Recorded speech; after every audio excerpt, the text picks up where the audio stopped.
Depois da criação da inteligência artificial, que usa a tecnologia para imitar o ser humano, tanto em ideias como em ações, agora o homem quer ir mais além. O próximo desafio da ciência do mal é fazer com que o homem seja imortal. Mas seria possível isso?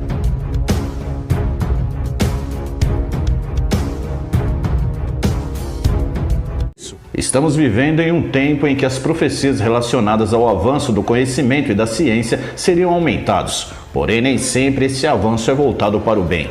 O crescimento desenfreado da ciência e do conhecimento tem levado a humanidade a traçar um caminho cada vez mais distante do seu Criador.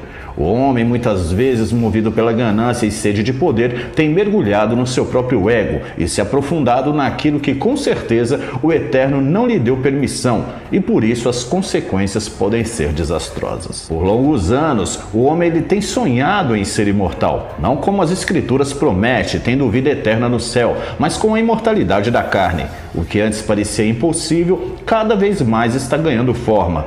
Por meio da nanotecnologia, da impressão 3D e da biotecnologia, eles estão convergindo para alcançar a imortalidade através da engenharia humana. A nova ciência tem como objetivo direto a imortalidade juvenil, que seria ser jovem para sempre. Mas qual o preço a ser pago por tudo isso? É possível realmente alcançar a imortalidade? E quanto ao futuro? O que poderá acontecer quanto a isso? As expectativas têm evoluído muito nos últimos anos, e isso inclui criar órgãos funcionais por meio da impressão 3D. Os avanços da neurociência estão abrindo caminhos para que computadores e cérebros humanos se comuniquem entre si diretamente e evitem distúrbios cognitivos relacionados à idade, como por exemplo a demência. Como eu já mostrei aqui em outro vídeo, o empresário bilionário Elon Musk, dono da SpaceX e da Tesla, tem apoiado um novo empreendimento sobre a interface cérebro-computador, conhecido como Neuralink. Enquanto os implantes de chips têm se tornado cada vez mais comum em pessoas, empresas da Suécia e dos Estados Unidos já têm usado essa tecnologia em seus funcionários. A interface direta entre o computador e o cérebro já teve seu início e está em desenvolvimento. Em entrevista a um jornal britânico, Sunday Express, o diretor de engenharia do Google disse que a humanidade chegará a um ponto por volta de 2029 em que as tecnologias médicas vão poder acrescentar mais um ano à sua expectativa de vida. Ele acredita que muito em breve nanorobôs serão construídos e programados para patrulhar o corpo humano, eliminando doenças e fazendo reparos em nível molecular. O historiador Yuval Noah Harari, ele fez algumas previsões e disse que provavelmente os seres humanos agora no século XXI farão um grande esforço atrás da imortalidade. O desenvolvimento vertiginoso de campos como o da engenharia genética, da medicina regenerativa e da nanotecnologia fomenta profecias cada vez mais otimistas. Alguns especialistas acreditam que os humanos vão superar a morte até o ano de 2200 e outros dizem que até o ano de 2100. Tudo isso seria maravilhoso se não fosse irônico e não contradissesse as escrituras sagradas. Quando a gente fala que nem toda a ciência representa o bem e muito menos a serviço de Deus, é quando olhamos para esse tipo de ciência e de avanço. Deus ele jamais estaria de acordo com uma ciência que tenta ir além daquilo que ele já determinou para o homem.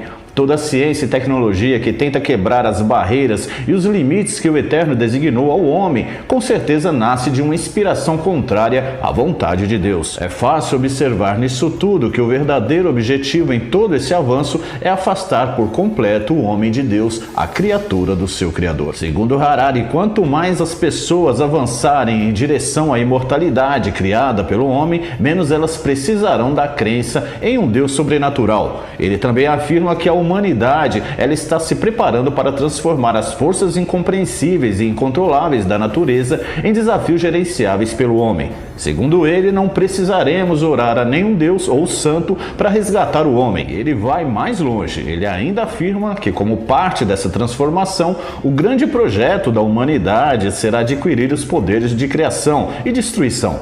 Vocês conseguem entender agora que tipo de ciência que está dominando o mundo?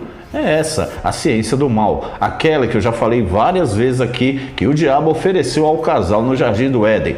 E se vocês fizerem uma comparação com as palavras de Harari, vocês vão ver que tem uma semelhança muito grande com as palavras que Satanás disse a Eva lá no princípio.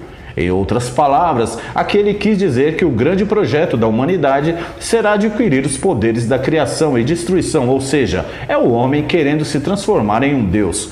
Agora compare com o que Satanás disse a Eva no Éden. Então a serpente disse à mulher: certamente não morrereis, porque Deus sabe que no dia em que dele comerdes, se abrirão os vossos olhos e sereis como Deus, sabendo o bem e o mal. Observem aqui no texto que Satanás desde o início ele mente, tentando fazer o ser humano acreditar que pode ser como Deus. Essa é a ciência do mal que o diabo detém para influenciar o homem a se afastar cada vez mais do seu Criador. E o pior que tem pessoas que abraçam esse tipo de ciência, de tecnologia, como se fosse inspirada por Deus.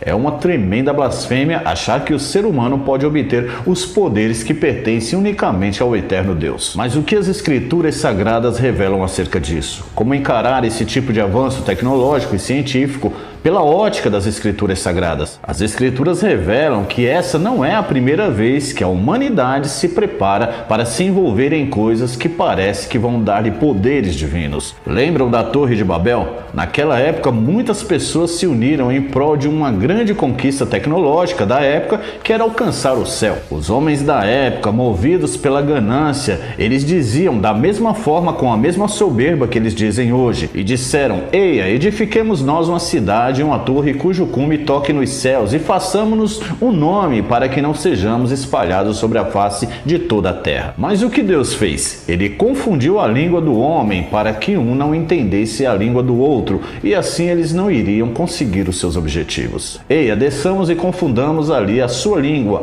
para que não entendam um a língua do outro. Assim o Senhor os espalhou dali sobre a face de toda a terra, e cessaram de edificar a cidade. Mesmo assim, Deus sabia que o homem ele não ia parar por aí e que no futuro a humanidade correria atrás de realizar feitos grandiosos. Então declarou o Senhor: eis que a humanidade se constitui em um só povo e falam todos a mesma língua, e essa construção é apenas o início de suas iniciativas. Em breve, nada poderá impedi-los de realizar o que quiserem. E assim, conforme as palavras do Eterno, aconteceu. Milhares de anos depois aconteceu a primeira revolução industrial e uma aceleração da tecnologia que levou a humanidade de uma época agrícola dependente de animais para uma época de exploração espacial e nuclear em pouco mais de 100 anos. Naquela época, Deus ele não permitiu que o homem chegasse tão longe. Ele queria que se cumprisse o total de tempo determinado por ele. O homem teria que passar por todos os estágios do início, meio e fim da história humana. Já neste último estágio, onde os planos do Eterno estão perto de serem concluídos, ele tem permitido que o homem experimente todo o impacto e consequências da loucura humana. Como podemos ver, desde o início o homem procura viver longe do seu Criador, buscando por seus próprios meios uma maneira de ser eterno e até mesmo se tornar um Deus. Uma das maiores armas que Satanás usa é fazer o homem desacreditar do Eterno. Toda essa corrida do homem ao desconhecido seria terrível se não fosse as Escrituras nos revelar o futuro dos homens. Vejam o que o Senhor Jesus nos fala a respeito da eternidade e vida eterna dos homens. Eis que alguém chegou perto de Jesus e consultou-o: Mestre, que poderei fazer de bom para ganhar a vida eterna?